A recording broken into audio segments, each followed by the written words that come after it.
Minute अध्यक्ष महोदय, राज्यपालांचं भाषण आहे, राज्यपालांचं भाषण आहे सन्माननीय सदस्य. तुम्हाला काय लक्षात येत नाही अध्यक्ष महोदय? एखादं वाक्य काढून टाकणं म्हणजे काय असतं? एखादं वाक्य काढून टाकणं म्हणजे काय असतं? एवढा सोपा विषय वाटला का तुम्हाला?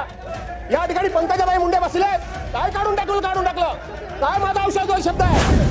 राज्यपाल श्रीयुत CP राधाकृष्णन यांनी या 15व्या राज्य विधानसभेच्या नुकत्याच झालेल्या सार्वत्रिक निवडणुकांमध्ये जे नवीन सरकार आलं त्या सरकारच्या समोर 9 डिसेंबर 2024 रोजी जे भाषण केलं आणि त्या भाषणाकरता म्हणून सरकारच्या वतीनं अभिनंदन प्रस्ताव आज या सभागृहासमोर आलेला आहे.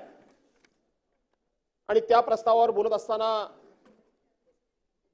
मी या प्रस्तावाला विरोध करतो. सुरुवातीलाच माननीय राज्यपाल महोदयांनी हे सरकार माझं सरकार असं 60 मुद्द्यांमध्ये अनेक वेळा जे उल्लेख केला, मला राज्यपाल महोदयांचा या ठिकाणी सन्मान राखून त्या पदाचा, त्या घटनात्मक पदाचा आदर राखून मला राज्यपाल महोदयांना विचारायचं आहे की हे तुमचं सरकार कसं होऊ शकतं, कसं झालं, याचा जरा स्वतःच्या मनाशी विचार करा. मला माहित आहे की सरकार कुठलंही असलं तरी देखील राज्यपाल महोदयांना ते म्हणावं लागतं. अध्यक्ष महोदय, आता आपण अध्यक्षाच्या खुर्चीवर बसलेला आहात, आपण या ठिकाणी तालिका सभापती म्हणून आहात, परंतु तरतूद कायद्यामध्ये महाराष्ट्र विधानसभा अधिनियमामध्ये तरतूद अशी आहे की ज्या वेळेला आपण अध्यक्षांच्या खुर्चीवर बसता त्या वेळेला आपण अध्यक्षच असता. जे अध्यक्ष निर्णय देऊ शकतात, निर्देश देऊ शकतात, तेच निर्णय देण्याचा, तोच निर्देश देण्याचा अधिकार आपण तालिका सभापती असला तरी सुद्धा, तालिका अध्यक्ष असला तरी सुद्धा आपल्याला लागू होतात. याचे अनेक प्रेसिडेंट, अनेक उदाहरणं आणि अनेक दाखले या ठिकाणी आहेत. अध्यक्ष महोदय, या सरकारनं शपथ कधी घेतली? 5 डिसेंबर 2024 रोजी संध्याकाळी 5 वाजता या सरकारने शपथ घेतली.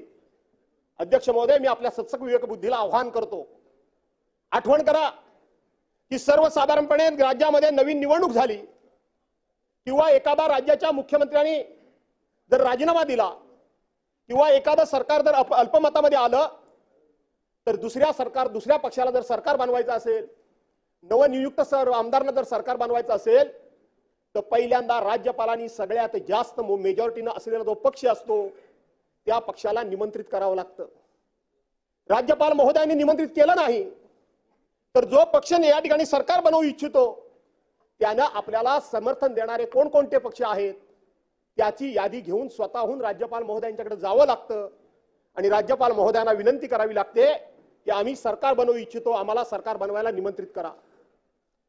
जर ते गेले नाही तर राज्यपाल महोदयांनी त्या मोठ्या पक्षाला विचारायचं असतं की आपण सरकार बनवू इच्छिता का? आपण सरकार बनवू जर इच्छिता असाल तर सरकार आपण बनवत असताना राज्यपाल महोदयांनी तारीख जाहीर करायची असते. या तारखेला, या ठिकाणी, इतके वाजता त्या ठिकाणी तुम्हाला नवीन सरकारला शपथ देता येईल हे राज्यपाल महोदयांनी सांगायचं असतं. आपल्याला जागा बदलायची असेल तर राज्यपाल महोदयांना विनंती करावी लागते की आम्हाला या ठिकाणी शपथ घ्यायची नाहीये, आम्हाला या ठिकाणी शपथ घ्यायची आहे.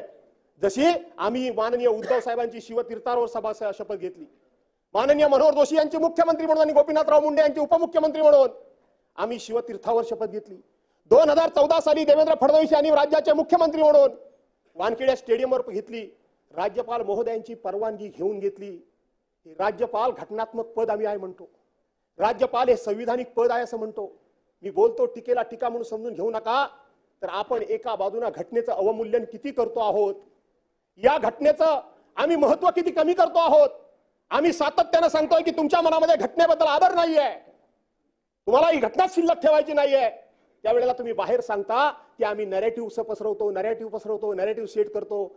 हे राज्यपाल पद हे घटनात्मक आहे की नाही याचं उत्तर माननीय मुख्यमंत्री महोदयांनी आपल्या उत्तराच्या भाषणामध्ये दिलं पाहिजे. राज्यपालांनी तुम्हाला कधी बोलावलं हे तुम्ही सांगितलं पाहिजे. राज्यपालांच्याकडे तुम्ही आम्हाला निमंत्रित करा म्हणून सांगण्याकरता यादी कधी होऊन गेलात हे महाराष्ट्राला तुम्ही सांगितलं पाहिजे. माझ्या माहितीप्रमाणे तुम्ही गेलातच नाही. एकनाथराव शिंदेनी स्वतःच्या पक्षाचा गटनेता म्हणून एकनाथराव शिंदेच्या आमदारांनी एकनाथराव शिंदेची निवड केली. अजितदादा पवारांच्या पक्षानं अजितदादा पवार म्हणून त्यांच्या गटनेत्यांची गटनेता म्हणून निवड केली. पण माननीय देवेंद्र फडणवीस जे आमचे राज्याचे आताचे मुख्यमंत्री आहेत त्यांची निवड कधी झाली?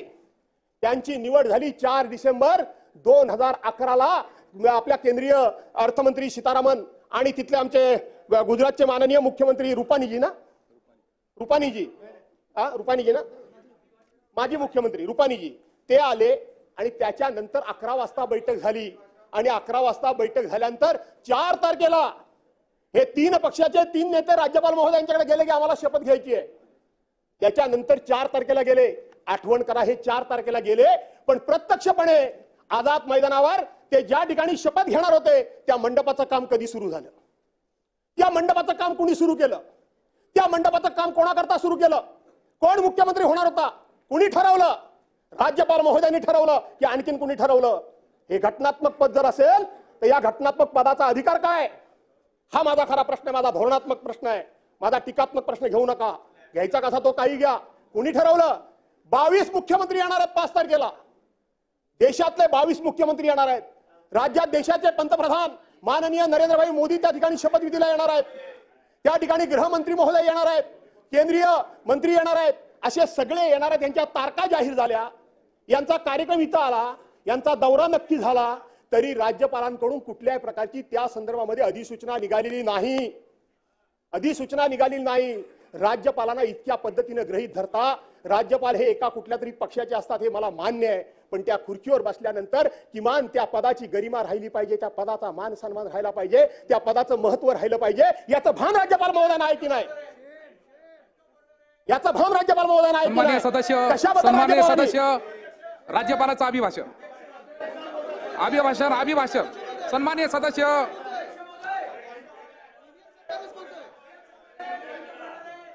सन्माननीय सदस्य 2 मिनिटं. सटन साहेब. अध्यक्ष महोदय, सन्माननीय ज्येष्ठ सदस्य भास्करराव जाधव माननीय राज्यपालांच्या अभिभाषणावर आपलं भाषण करतायत. ते भाषण आहे काय वैफल्यता व्यक्त करतायत, हा एक वेगळा चर्चेचा मुद्दा, मी त्याच्यावर काही भाष्य करत नाहीये.